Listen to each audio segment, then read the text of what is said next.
meus amigos do agronegócio, sou o técnico agrícola Vitor Hugo Baratieri, mais conhecido como Professor Barata. Temos falado aqui nos nossos vídeos sobre o aproveitamento da potência nos tratores. E um dos aproveitamentos que você tem lá no campo é com relação ao uso da tomada de potência. Esse mecanismo de acionamento de equipamentos foi criado lá por volta de 1919, né? Onde a ideia então era otimizar os processos operacionais, inclusive em operações combinadas, conjugadas, né? Então aí a tomada de potência passou a ser um mecanismo bastante importante nos equipamentos.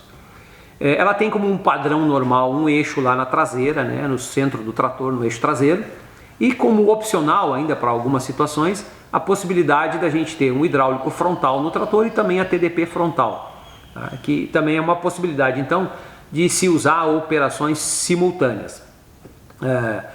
A operação da tomada de potência, ela passa primeiramente para o operador pelo conhecimento da forma do acoplamento. Então a gente sempre resume que no conjunto dos tratores, dos modelos todos de tratores que a gente tem no mercado, a gente teria basicamente três formas de acionar esse eixo da TDP.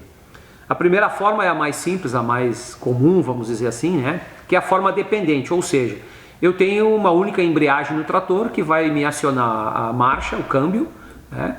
E vai também, através dessa única embreagem, uma embreagem simples, acionar o eixo da tomada de potência. Então a gente chama isso de um acionamento dependente. Nós temos também a possibilidade de ter nos equipamentos o que a gente chama de embreagem dupla, e daí nós chamamos de um acionamento semi-independente, onde normalmente nos tratores o que eu tenho? Um pedal para acionar o acionamento da caixa de câmbio e uma alavanca no painel para fazer o acionamento da tomada de potência. Ou também, em alguns casos, o mesmo pedal, porém com dois estágios, faz o acionamento primeiro da caixa de câmbio e depois o acionamento, né, do engate da tomada de potência. Nós chamamos isso de um acoplamento então semi-independente. E uma terceira opção, que é a mais utilizada hoje, até para que tenha maior conforto do operador, né, seria aquela independente, onde se usam sistemas eletro-hidráulicos através de um botão no painel, onde eu posso fazer o acionamento do eixo da TDP de uma forma mais prática, inclusive mais segura, porque até para evitar um acidente, por exemplo, né, o operador pode desligar essa TDP com mais rapidez. Então nós chamamos isso de acionamento independente. É importante também observar, e esse é um fator primordial quando o operador vai trabalhar a nível de campo, que é sobre as rotações que esse eixo nos proporciona. Então nós vamos ver que no mercado nós temos algumas situações. Por exemplo, a primeira situação que a gente encontra no mercado, a tomada de força sendo acionada a 540 RPMs. Isso é uma rotação padrão a nível mundial. Então a grande maioria dos equipamentos são acionados e as suas potências necessárias são calculadas com o eixo girando a 540 rotações por minuto. Outra opção que a gente tem no mercado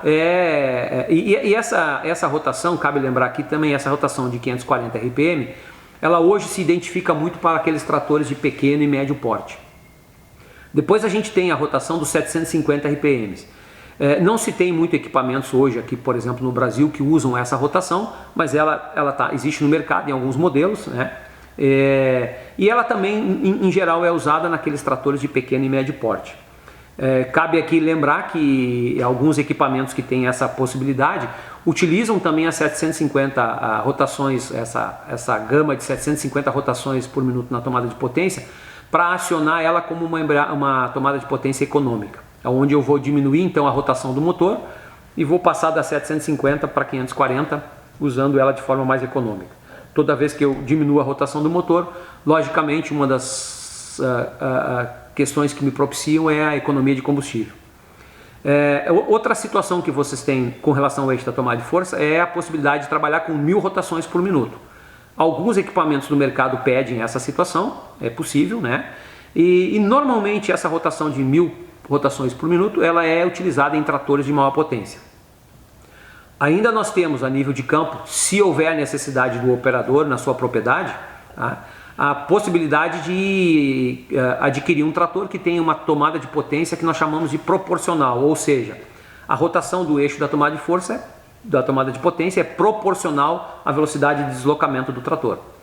Então isso é usado, vamos citar um exemplo aqui para ficar mais claro, no caso das carretas agrícolas que são com tração. Então a tração da carreta agrícola é acionada pela tomada de potência para auxiliar o trator em situações de mais dificuldade de uso do equipamento. E a última condição, que pode existir tanto no caso da rotação 540 como da 1000, ou no caso de adaptar a 750, que é o que nós chamamos da tomada de potência de forma econômica, né? Aonde então a grande característica aí é reduzir a rotação do motor daquele padrão normal para acionar em 540 ou em 1000 normal. Eu vou reduzir a rotação do motor para que essa minha tomada de potência tenha então uma rotação mais baixa, né, adequada, né, ou seja, vai ter uma rotação igual ao 540, mas com uma potência mais baixa, né? Então eu mantenho a rotação de 540 no eixo, porém com uma potência mais baixa, porque o eixo, a potência do motor está sendo menor também. É muito importante a gente lembrar que essa padronização da TDP é importante, né? Porque o fabricante, quando determina a potência que ele necessita num equipamento, né, ele vai determinar em função de se aquele equipamento vai trabalhar com 540 ou com 1000 RPMs, por exemplo. Tá? E cabe reforçar aqui também de que a nossa tomada de potência, sempre que vocês forem adquirir um equipamento, procure lembrar sempre que a gente tem, em relação ao motor, né, uma perda de 17%. Vamos refazer o exemplo. Um trator que tem 100 CV, teoricamente na tomada de potência, né, vai ter uma potência de 83 CV.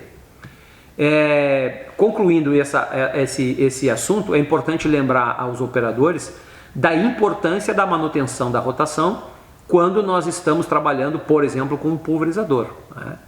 Porque a velocidade de trabalho na pulverização é muito importante, né? A rotação é importante para que eu tenha a bomba me proporcionando uma vazão adequada, né?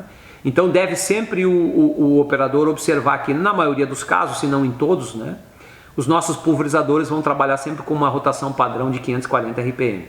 Então procurem sempre observar essa questão da manutenção da rotação quando se trabalha com implementos como, por exemplo, o pulverizador. Há casos, por exemplo, que sempre se orienta, né, o operador para quando se for utilizar a tomada de potência, não usar o acelerador de pé, usar sempre o acelerador de mão. Ou seja, ele sempre vai fixar uma rotação de trabalho que seria o correto e o adequado. Fica a dica aí do professor Barata, procurem assistir os nossos vídeos, compartilhem com os amigos, inscrevam-se no nosso canal e até o próximo assunto.